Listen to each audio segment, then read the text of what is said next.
You, but because we have such a tight agenda and so much to cover, we're going to start pretty much right on time. So my name is Renzi, and I use she, her pronouns, and I'm a member of Extinction Rebellion, which is one of the sponsors of these events, and I will be the facilitator for tonight. I have the agenda on this little handy-dandy device of mine, which is why I'm holding it. So if you're new, a few basic housekeeping things. The bathrooms are straight out. I believe the men's are right down this hall, and women and and all gender bathrooms are right around the corner. There are also drinking fountains out along that hall as well. So our friend Dean here is video recording everybody so that people who can't be here can watch us online, and also so we have historic records of everything we talk about here. And so if there's anybody in the room who would prefer not to be filmed or photographed, please raise your hand so we can avoid you.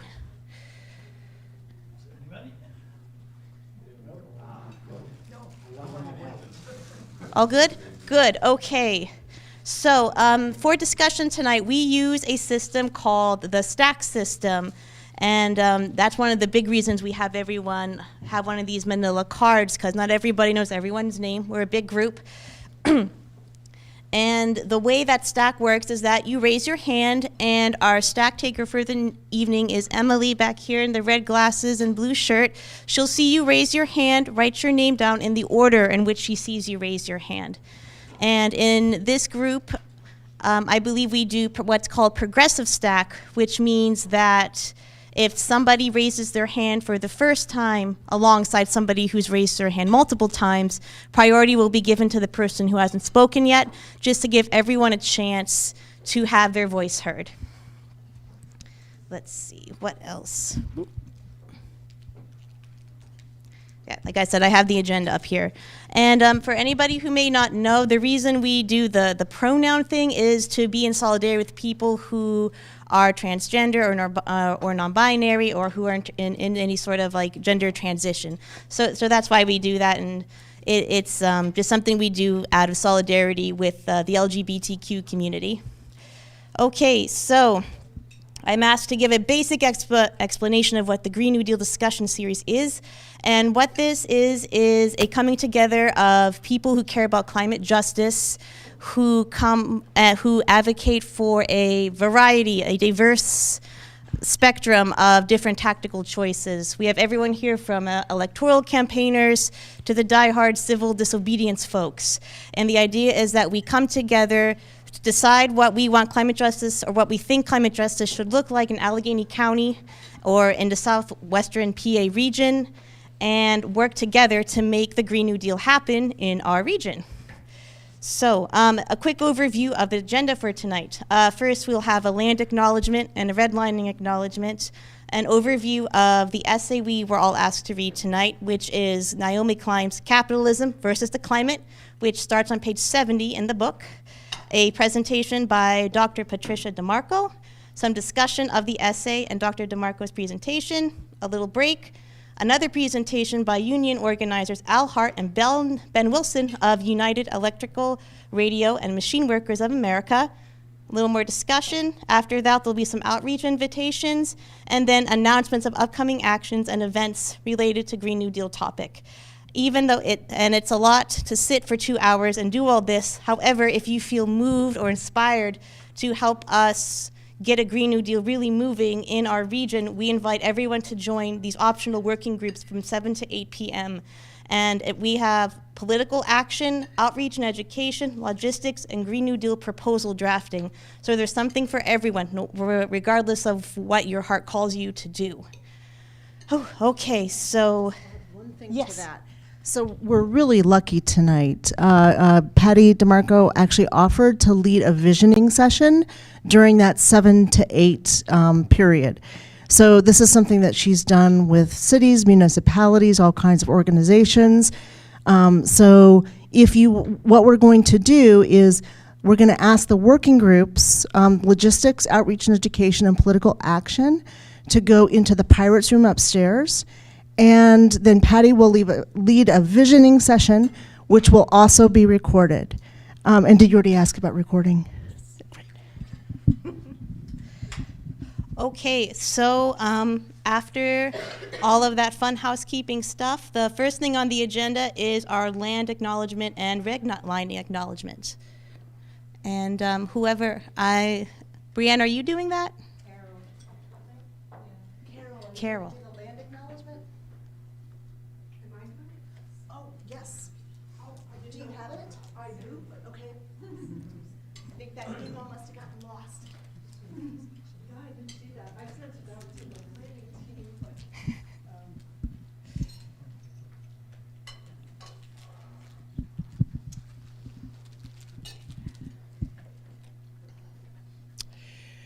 Okay, so let's all just take a breath, bring ourselves into this space.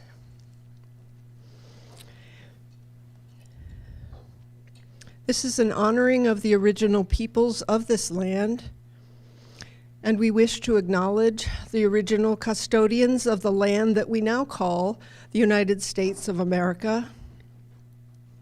Here in Pennsylvania, that would be the Erie, the Iroquois, the Seneca, the Oneida, the Lenape, the Munsee, the Shawnee, and the Susquehannock, to name just a few. We acknowledge that they occupied and cared for this land over countless generations, and we wish to pay tribute to them, their elders, and for their continuing culture of respect for the land and air and water, and for their care for all living creatures as we enjoy this bountiful earth today. Their history humbles us, and together may we work for justice, truth, and reconciliation. Thank you so much. And did we have someone to do the redlining acknowledgement as well?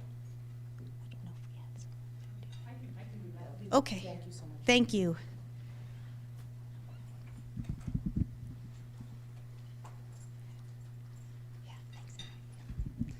I don't want to take credit for this, by the way. My boyfriend Sean wrote it, so he'll be here later. But so in addition to the land acknowledgement, it's also important for us to acknowledge the damage that the practice of redlining has done to our community. According to data pulled from the 2010 census, out of the top 50 metropolitan areas with the largest black populations, Pittsburgh is the 19th most segregated city in America. This reality reflects at least a century of discrimination by banks as well as state and federal government.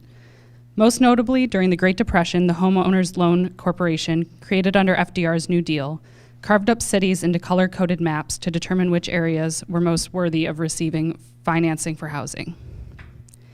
On these maps, the red districts represented areas with black or racially integrated populations, which they deemed to be high-risk or hazardous investments. The whiter an area was, and the further removed it was from these red line districts, the more likely it was to be bolstered by government financial support. You can find these maps online. In Pittsburgh, many of the red line districts clustered along the river edges, most likely because these areas were near the mills and the pollution from the mills. Sorry, I keep losing my place. Also, these areas were most prone to flooding. Housing discrimination continued in many forms for many decades, at least as recently as the 2008 housing crisis, and has caused generations of black families to be excluded from owning homes and gaining equity. So as we further our discussion today of the Green New Deal, let's keep in mind our long history of racial inequality and which communities have been neglected or negatively impacted by these histories and public policies, and how our race informs our relationships to our environment. Thank you. Yes. Thank you, Emily. All right, the next item on the agenda is an overview of Naomi Klein's essay, Capitalism versus the Climate, which was the optional reading we had for this meeting. Who is, oh, Brianne is, okay. Yeah,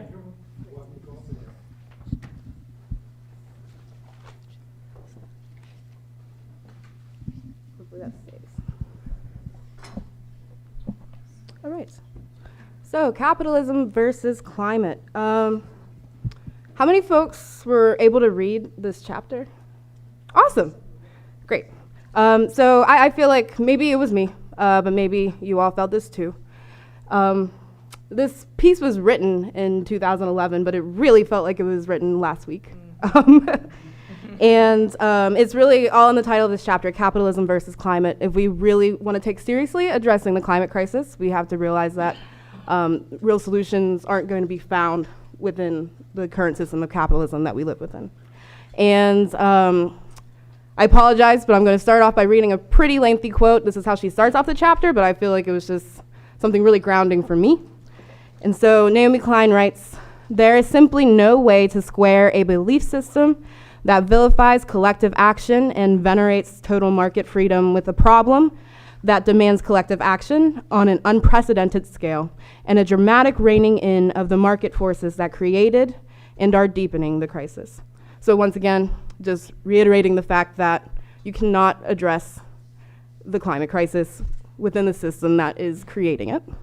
And then she opens the chapter talking about how she attends this forum, not really a forum, but some sort of event, the Heartland Institute's 6th International Conference on Climate Change, which is a space where climate deniers and right-wing talking points, or right-wing folks come in, share talking points about how, the climate science is wrong, we don't need to really take action on climate change. But she, in discussing some of their words, she highlights something that their conversations revealed to her, which is something that is really essential for the left and for any other groups who think that they want to address the climate crisis.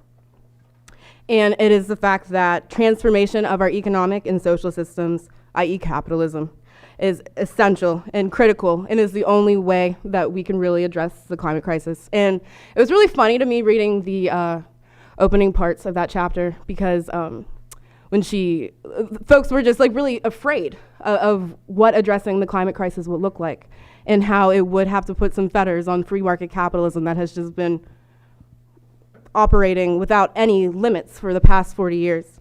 And so in their own fears, we're able to see what it's going to take to address the crisis. Then she really lays out 6 points for a climate agenda, which she says would be useful in addressing the climate crisis. And so I'm just going to run through those 6 points really briefly. First, she says that we need to really look at the public sphere and public investment in infrastructure. And by really emphasizing the public in this point, it takes away the profit motive that the capitalistic industries would have in terms of like bringing in new green infrastructure, new green energy systems. And then also, she said when we rely on the public that it also we need to transform our understanding of what is realistic. Today we have like a really limited sense of like what is possible, and in order to address the climate crisis, we have to expand our realm of possibility. She emphasizes, this is number 2, planning is critical and something that we've been really alienating recently or in the past 40 years. And so we have to take seriously creating serious plans that see our world in the long term, and especially focus on planning around industrial use, land use, thinking about just transition for workers who will be displaced as we move from fossil fuel industry to more green technologies, and then also thinking about agricultural planning as well. And then in this point, she also acknowledges the fact that we need planning that really centers collective priorities and not corporate profits. She also, in her agenda, this is number 3, lays out that we need to focus on corporate regulation. And it's essential. She talks about just stopping the subsidies that go to the fossil fuel industry. She speaks a little bit more a little later. This is the fastest 5 minutes of my life. She also mentions that you need to, number 4, relocalizing production.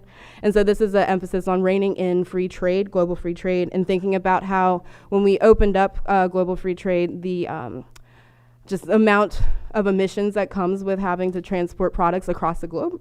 And so it's in recognizing that if we relocalize production, that is going to be the one thing that puts a major check on corporate power, and that is not going to be easy to achieve, but it is necessary, once again, if we want to address the climate crisis. She talks about reining in consumption, especially in some of the wealthiest nations in the world that consume way too much compared to others who have nothing to consume. And also she mentions this decoupling myth, which is the idea that we can both pursue green innovation and also keep growing at the same pace that we are. That's completely incompatible with one another. We cannot keep growing and also be efficient at the same time. So no. And something that was really clarifying for me in that section as well was just she mentions how there are certain aspects that of our economy that are going to have to expand and seize more control, and that includes the public sector, cooperative businesses, local business, and nonprofits, and then also seeing the expansion of industries that have like low impact on ecology, including care, labor, teaching, you name it. And then the sixth point of an agenda that's really going to take the climate crisis seriously is making sure that you tax the rich. And she outlines a lot of different policies, from carbon taxes, putting a tax on financial speculation, increasing corporate and taxes on the wealthy, cutting the military budget. And then in order to do this, you have to make sure that there is coordination globally. This is not going to be successful if you only have one country that is like pursuing this policy. It has to happen in a coordinated effort across the globe. And another essential aspect of this is making sure that there is redistribution of the wealth at a global level, not just internally, but once again, thinking about the countries in the world, like the United States, who are disproportionately the greatest emitters of carbon or, just pollution, and then the countries who have been suffering the impacts of the climate crisis, and making sure that wealth is distributed outside of the national boundary. And I am at 5 minutes, so I'm not going to talk much more.